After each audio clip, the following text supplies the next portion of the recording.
Matius 15. Perintah Allah dan adat istiadat Yahudi. Ayat 1, kemudian datanglah beberapa orang Farisi dan ahli Taurat dari Yerusalem kepada Yesus dan berkata.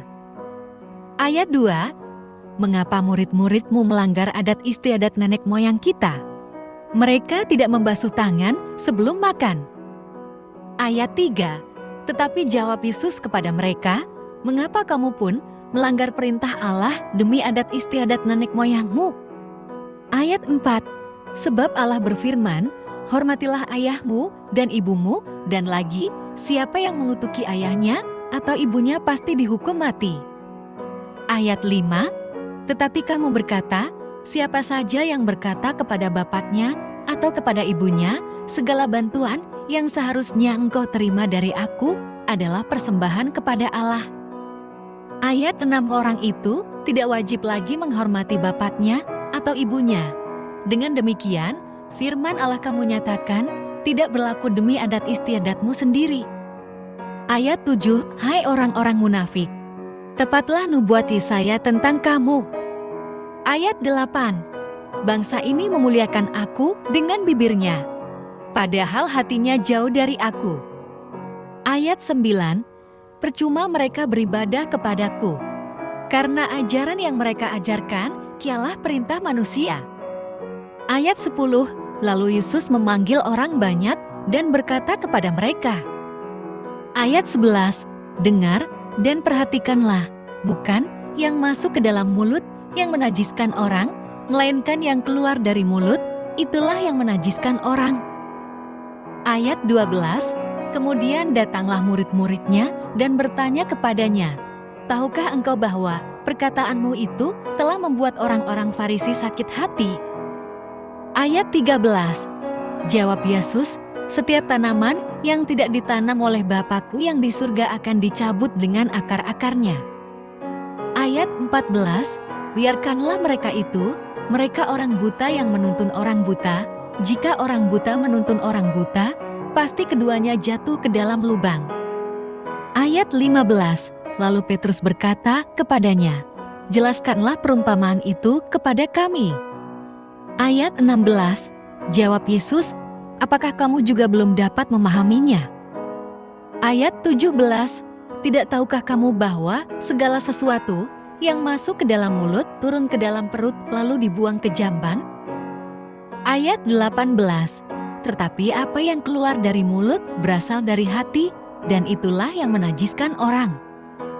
Ayat 19, karena dari hati timbul segala pikiran jahat, pembunuhan, persingaan, percabulan, pencurian, kesaksian palsu, dan hujat. Ayat 20, hal-hal inilah yang menajiskan orang, tetapi makan dengan tangan yang tidak dibasuh tidak menajiskan orang. Perempuan Kanaan yang percaya. Ayat 21, kemudian Yesus pergi dari situ dan menyingkir ke daerah Tirus dan Sidon. Ayat 22, lalu datanglah seorang perempuan Kanaan dari daerah itu dan berseru, kasihanilah aku, ya Tuhan, anak Daud, karena anakku perempuan kerasukan setan dan sangat menderita. Ayat 23, tetapi Yesus sama sekali tidak menjawabnya, lalu murid-muridnya datang dan meminta kepadanya, suruhlah ia pergi, ia mengikuti kita sambil berteriak-teriak. Ayat 24, jawab Yesus, aku diutus hanya kepada domba-domba yang hilang dari umat Israel.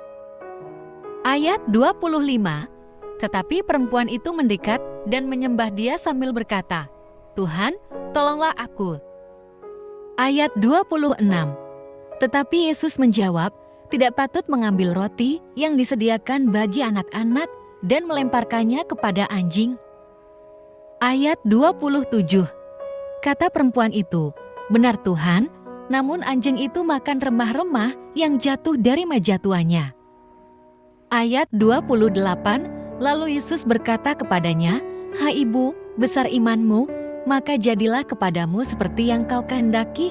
Seketika itu juga anaknya sembuh. Yesus menyembuhkan banyak orang sakit. Ayat 29, setelah meninggalkan daerah itu, Yesus menyusur pantai Danau Galilea dan naik ke atas bukit, lalu duduk di situ.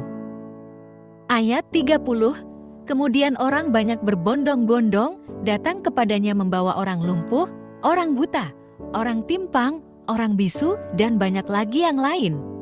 Lalu meletakkan mereka pada kaki Yesus dan ia menyembuhkan mereka semuanya.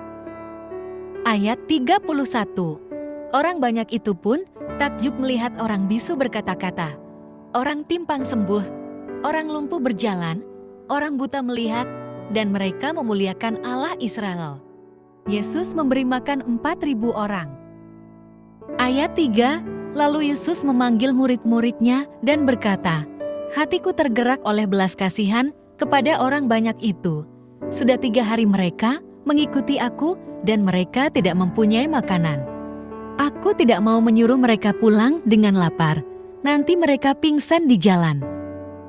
Ayat 33, kata murid-muridnya kepadanya, bagaimana di tempat terpencil ini kita mendapat roti untuk mengenyangkan orang banyak yang begitu besar jumlahnya? Ayat 34, kata Yesus kepada mereka, kamu punya berapa roti? 7, jawab mereka, dan ada lagi beberapa ikan kecil. Ayat 35, lalu Yesus menyuruh orang banyak itu duduk di tanah. Ayat 36, sesudah itu ia mengambil ke-7 roti dan ikan-ikan itu, mengucap syukur, memecah-mecahkannya dan memberikannya kepada murid-muridnya, lalu murid-muridnya memberikannya kepada orang banyak. Ayat 37, mereka semuanya makan sampai kenyang, kemudian orang mengumpulkan potongan-potongan roti yang lebih sebanyak 7 bakul penuh. Ayat 38, yang ikut makan ialah 4.000 laki-laki, tidak termasuk perempuan dan anak-anak. Ayat 39, lalu Yesus menyuruh orang banyak itu, ulang ia naik perahu dan bertolak ke daerah Magadan.